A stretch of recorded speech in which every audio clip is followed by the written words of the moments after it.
નમસ્કાર વાલા વિદ્યાર્થીની બહેનો, હું પ્રાધ્યાપક અડિયા નરેશ આપ સૌનું હૃદયપૂર્વક હાર્દિક સ્વાગત કરું છું. બહેનો, આપણે અગાઉ એક વિડીયો દ્વારા F5 બીકોમ સેમેસ્ટર 1 કઈ રીતે આપણે અભ્યાસ કરવાનો થાય તેમની આપણે વિગતે અગાઉ ચર્ચા પણ કરેલી, તમારા મૂંઝવતા પ્રશ્નો દૂર કરવાનો પ્રયત્ન પણ કરેલો. હવે આજે આપણે આ વર્ષ દરમિયાન મારે અને તમારે ભેગા મળી બે વિષયનો અભ્યાસ કરવાનો થશે. એક સેલ્સમેનશીપ એટલે કે વેચાણ કળા, અને એક એકાઉન્ટિંગ 1 જે તમે ઓપ્શનલ વિષય તરીકે પસંદ કરેલો છે તેનો પણ આપણે અભ્યાસ કરવાનો થશે. પણ તેની ચર્ચા અત્યારે નહીં કરીએ. અત્યારે માત્ર આપણે વેચાણ કળાની સંપૂર્ણપણે માહિતી પ્રાપ્ત કરીશું. વાલા બહેનો, આપ સૌ જાણો છો કે કોલેજની અંદર તમારી પાસે હજી પાઠ્યપુસ્તક મળ્યું નથી. કોઈ ચિંતા કરવાની જરૂર પણ નથી. સમય અથવા તો જ્યારે તમારે અહીંયા આવવાનું થશે ત્યારે આપણી લાઇબ્રેરીની અંદર આ વેચાણ કળાનું પુસ્તક આપણને તમને ઇસ્યુ કરવામાં આવશે. એમાંથી મોટા ભાગના પોઈન્ટ્સ એટલે કે આપણો આખો જ અભ્યાસક્રમ એ પુસ્તકની અંદર આપેલો છે, જેનો તમે અભ્યાસ કરી પરીક્ષાલક્ષી તૈયારી પણ સારી રીતે કરી શકશો. તો હવે જ્યાં સુધી તમારે અહીંયા આવવાનું ન થાય ત્યાં સુધી તમારે શું કરવું, આ પહેલો પ્રશ્ન તમારો રહેશે. બહેનો, આપણે દરેકે દરેક વિડીયોની અંદર દરેક ટોપિકની તમને અમે સમજૂતી આપશું. એની નીચે હું મારું હાથ લખાણ એટલે કે ટેક્સ્ટ મટીરિયલ તમને ઇમેજ દ્વારા નીચે વિડીયોની નીચે મૂકીશ, જેની તમારે પાકી નોટ તૈયાર કરી અને નોંધ કરી લેવી. જ્યાં સુધી આપણે અહીંયા આવવાનું ન થાય ત્યાં સુધી સતત તેનું વાંચન કરી અને તમે પરીક્ષા સંબંધિત તૈયારી પણ કરી શકશો. પુસ્તક તમારા હાથમાં ન હોય તો પણ તમારે કોઈ ચિંતા અત્યારે કરવાની કોઈ જ જરૂર નથી. તમે વિડીયો દ્વારા અને ટેક્સ્ટ મટીરિયલ દ્વારા આપણા વિષયની સંપૂર્ણપણે માહિતી પ્રાપ્ત કરી શકશો. હવે વાત કરીએ આપણે કે ખરેખર આ વેચાણ કળા એટલે કે સેલ્સમેનશીપમાં આપણે શું અભ્યાસ કરવાનો આવશે. તો પહેલી તો થોડીક વિગત કે ખરેખર આપણે અભ્યાસક્રમ કોલેજની અંદર નક્કી કરેલો હોય છે.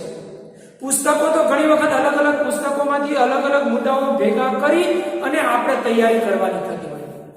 સંજોગો બસ આપણી તો લાઇબ્રેરીમાં આપણો જે સિલેબસ છે તેની ટેક્સ્ટબુક છે, પણ આપણને ખબર હોવી જોઈએ કે કયા મુદ્દાનો આપણે વર્ષ દરમિયાન અભ્યાસ કરવાનો છે. તો તેને અભ્યાસક્રમ અથવા તો આપણે સિલેબસ તરીકે ઓળખીએ છીએ. કોલેજની અંદર આ સિલેબસ પદ્ધતિ હોય છે. આમ તો દરેક વિષયનો તમને સિલેબસ અગાઉ મોકલેલો છે દરેક પ્રાધ્યાપક શ્રી હોય. તો આજે આપણે આ વિડીયોમાં વેચાણ કળાની અંદર કયા કયા યુનિટ, એની અંદર કયા કયા ટોપિક એટલે કે ચેપ્ટરોનો સમાવેશ થાય તેની થોડીક આપણે સમજૂતી પ્રાપ્ત કરીએ. તો જોઈએ બીકોમ સેમેસ્ટર 1 વેચાણ કળા 1 એનો આપણો અભ્યાસ યુનિટ 1. યુનિટ 1 ની વાત કરીએ. યુનિટ 1 માં કુલ તમારે 5 જેટલા ચેપ્ટરનો અભ્યાસ કરવાનો છે. જો બીજા વિષયો એકાઉન્ટિંગ કરતા અલગ હોય છે, આમાં થોડા ચેપ્ટર એક યુનિટની અંદર વધુ આવે. યુનિટ એટલે જૂથ. જે પરીક્ષાની અંદર આપણી પેપર સ્ટાઇલ એ જ આપણા યુનિટ બની જતું હોય છે. પહેલો ક્વેશ્ચન પ્રથમ યુનિટમાંથી આવતો હોય છે, બીજો ક્વેશ્ચન બીજા યુનિટમાંથી આવતો હોય, આમ હંમેશા પેપર નીકળતો હોય. તો આપણે જે પરીક્ષાની અંદર પ્રથમ પ્રશ્ન આવે એમાં કયા કયા ટોપિકોનો સમાવેશ થઈ શકે એની વાત કરીએ. તો યુનિટ નંબર 1 ની હવે આપણે વાત કરીએ છીએ ત્યાં એમાં આપણે કુલ 5 જેટલા ચેપ્ટરનો સમાવેશ કરવામાં આવે. પહેલું વેચાણ કળા, જે આપણા વિષયનું નામ છે વેચાણ કળા, તેની જ વાત ત્યાં કરવામાં આવી છે. વેચાણ કળા વિષય પ્રવેશ બહુ તમને સમજાવવાની અને આ વિષય ભણવાની મજા આવશે.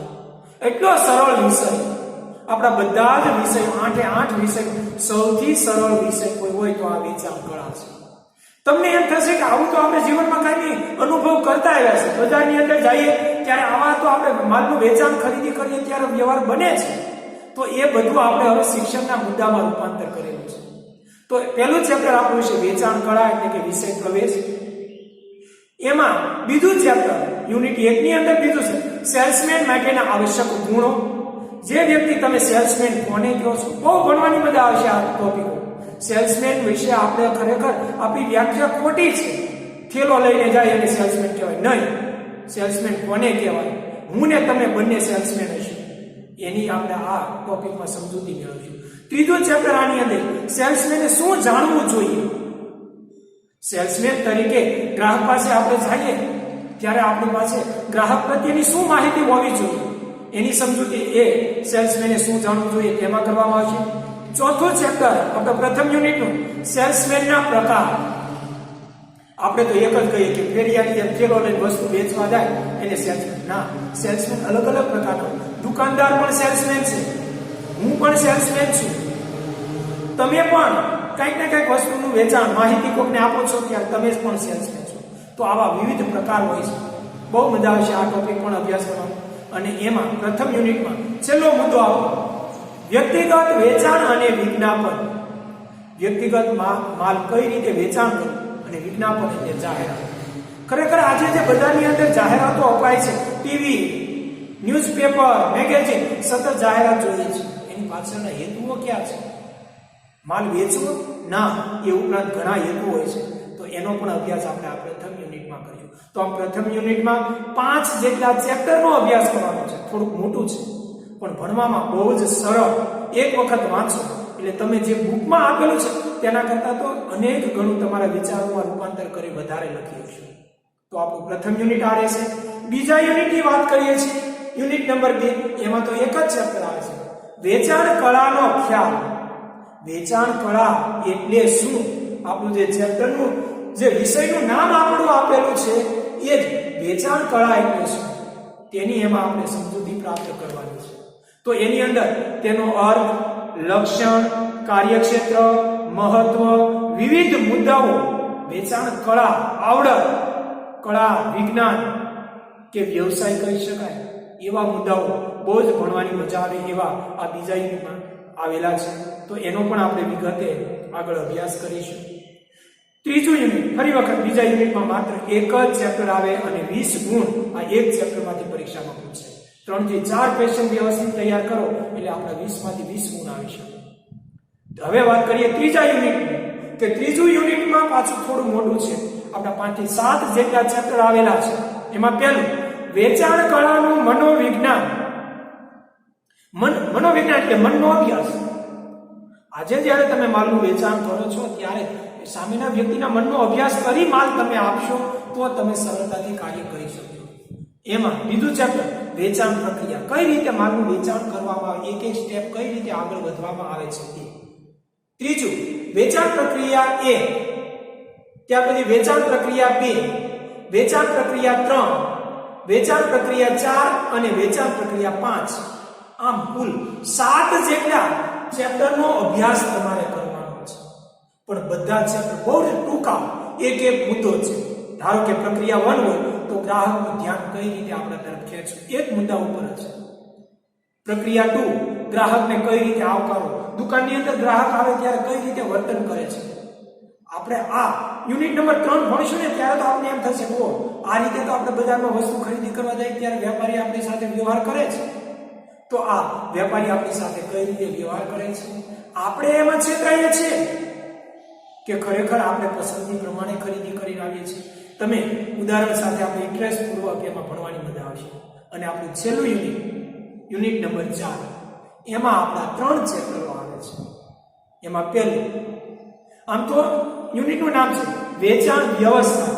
માલ વેચવા માટેની કઈ રીતે વ્યવસ્થા કરવી, વેચાણ વ્યવસ્થા. એમાં પહેલું વેચાણ વ્યવસ્થા, અર્થ અને વ્યવસ્થા તંત્રમાં તેનું સ્થાન. અર્થ અને તેનું સ્થાન. બીજું ચેપ્ટર એમાં વેચાણ મેનેજર, વેચાણ ઓફિસર અથવા તો મેનેજર. માલ વેચવાની જવાબદારી કોઈને સોંપાય છે પેઢીની અંદર, એ વ્યક્તિ જે મુખ્ય છે એ વેચાણ મેનેજર. એની લાયકાતો શું હોય, એના કઈ રીતે ઇન્ટરવ્યુ લેવાતા હોય એની આપણે ખૂબ વિગતે ચર્ચા કરીશું. અને એમાં છેલ્લું વેચાણ કાર્યવાહી અને વેચાણ પદ્ધતિ. વેચાણ કાર્યવાહી અને વેચાણ પદ્ધતિ. તો આમ આપણા કુલ 4 યુનિટનો આપણે અભ્યાસ કરવાનો છે. ફરી વખત આપણા આ 4 યુનિટ એ આ પ્રમાણે તમને જોવા મળશે. તમને આની નીચે આ વિડીયો પૂરો થશે એટલે 4 યુનિટ લખેલા મુદ્દા સહ નીચે ઈમેલ ટેક્સ્ટ મટીરીયલ મૂકવામાં આવશે, જેની નોંધ પાકી નોટમાં પ્રથમ પેજ ઉપર જ કરી લેવી, જેથી કરી તમને ખબર પડે કે આપણે વર્ષ દરમિયાન કઈ રીતે કયા કયા મુદ્દાનો અભ્યાસ કરવાનો છે. દરેકે દરેક વિડીયોની નીચે આવતું ટેક્સ્ટ મટીરીયલ તમારે એક પાકી નોટમાં લખતું જવું, જેથી કરી તમે સારી રીતે વાંચન કરી શકો, પરીક્ષાઓની તૈયારી કરી શકો. હવે અભ્યાસક્રમની વાત કરી, અભ્યાસક્રમની થોડી સમજ પણ મળી ગઈ. જેમ અભ્યાસ આપણે ચાલુ કરશું, એક એક વિડીયો દ્વારા માહિતી મેળવશું, તેમ તમને આ વિષય ખૂબ સરળતાથી સમજાશે. ભલા બેન, આમ તો આ વિષય એટલો સરળ અને એટલો મજા આવે એવો છે ભણવામાં, ટૂંકો, કે જે આપણે વર્ગની અંદર જે વાતાવરણ ભણીશું એ જ રીતે વિડીયોમાં ભણવાનો પ્રયત્ન. વિવિધ ઉદાહરણો આપી શકાય. આપણા જ્ઞાનમાં વૃદ્ધિ એવી થશે કે જે ખરેખર આપણને ખબર નથી, આપણા વ્યવહારની અંદર આવી રીતે આપણી સાથે વ્યવહાર બનતા હોય છે. બજારમાં જઈએ ત્યારે જાહેરાતો આપણે કઈ કઈ રીતે આપણે ખબર નથી.